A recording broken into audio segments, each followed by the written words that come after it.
विष्णुपुरी में सरकारी अस्पताल की तामीर के लिए मंजूरशुदा फंड्स को लेकर एनसीपी अजित पवार ग्रुप के 2 ओहदेदारों के दरमियान क्रेडिट की जंग शुरू हो गई है।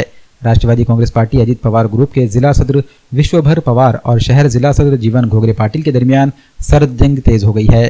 3 दिन पहले जिला सदर विश्वभर पवार ने एक प्रेस नोट निकालकर दावा किया था कि इनके फॉलोअप की वजह से अस्पताल के तरक्याती कामों के लिए 20 करोड़ रुपए मंजूर किए गए हैं। अब इन्हीं की पार्टी के शहर जिला सदर जीवन घोगरे पाटिल ने प्रेस कॉन्फ्रेंस करके इनके दावे को मुस्तरद कर दिया है। जीवन घोगरे पाटिल का कहना है कि इनके फॉलोअप की वजह से सरकारी अस्पताल को 21 करोड़ 69 लाख रुपए की मंजूरी दी गई है और विश्वभर झूठ बोल रहे हैं।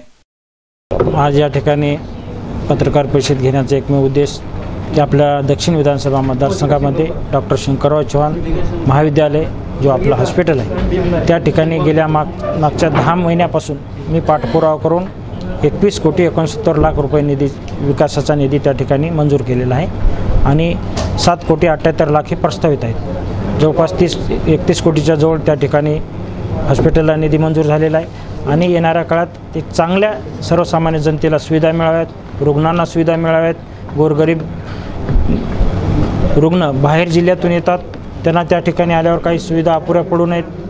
रात्री बेरात्रीची काही अवस्था सोय नसते त्या ठिकाणी शिवभोजनालय चालू करण्यासाठी मागणी केलेली आहे आणि अशा या मागणीच्या अनुषंगाने आज या ठिकाणी मी पत्रकार परिषद बोलवलेली आहे। 2-3 दिवसाखाली आमचे मित्र विश्वंभर पवार यांनी प्रेसला सांगितलं की 20 कोटी रुपये निधी मंजूर करून मी आणलेला आहे। म्हणजे मतदारसंघ माझा, कार्यक्षेत्र माझं।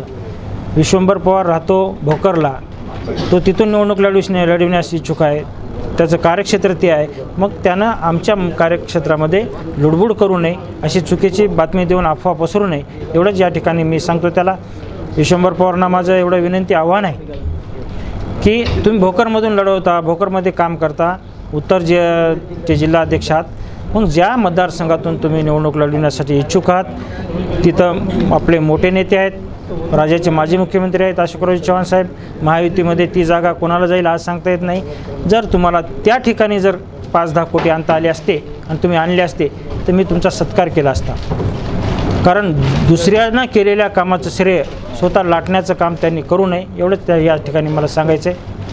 पक्षविरोधी काम केले त्यांनी पक्षश्रेष्ठीकडे काय तक्रार करणार आहात? सांगतो नाही, या कामाची पक्षश्रेष्ठीकडे कामच नाही त्यांची। हां, पक्षश्रेष्ठीकडे त्यांची एवढी तक्रार करणार आहे। महायुतीचे उमेदवार प्रतापराव पाटील चिखलीकर साहेब हे निवडणूक लढत होते। अनेक लोकांनी विश्वंभर पवारच्या बाबतीत तक्रार केली चिखलीकर साहेबांकडे की तो पक्षविरोधी काम करत आहे, काँग्रेसचं काम करत आहे, परंतु त्यावेळेस निवडणुकीमध्ये उमेदवार या नात्याने त्यांनी पक्षाकडे काही सूचनाही केल्यात। निवडणूक झाल्यावर चिखलीकर साहेबाचा पराभव झाला। पराभवानंतर त्यानं उत्सव साजरा केला फटाकडे वाजवून। ही दुर्दैवी घटना आहे। आपण महायुतीमध्ये राहतो, आपण महायुतीचा धर्म पाळला पाहिजेत, महायुतीच्या एकत्र विचाराने वावरलं पाहिजेत, हे बालिशपणाचा कळस आहे। आणि विश्वंभर पवारला मला एवढं सांगायचं आहे की तुम्ही स्वतःच्या मतदारसंघात लक्ष द्या, विकासाचे कामं तिथं खेचून आणा, आम्ही तुमचा सत्कार करू, इतरांच्या कामाचं फुकट श्रेय लाटू नये।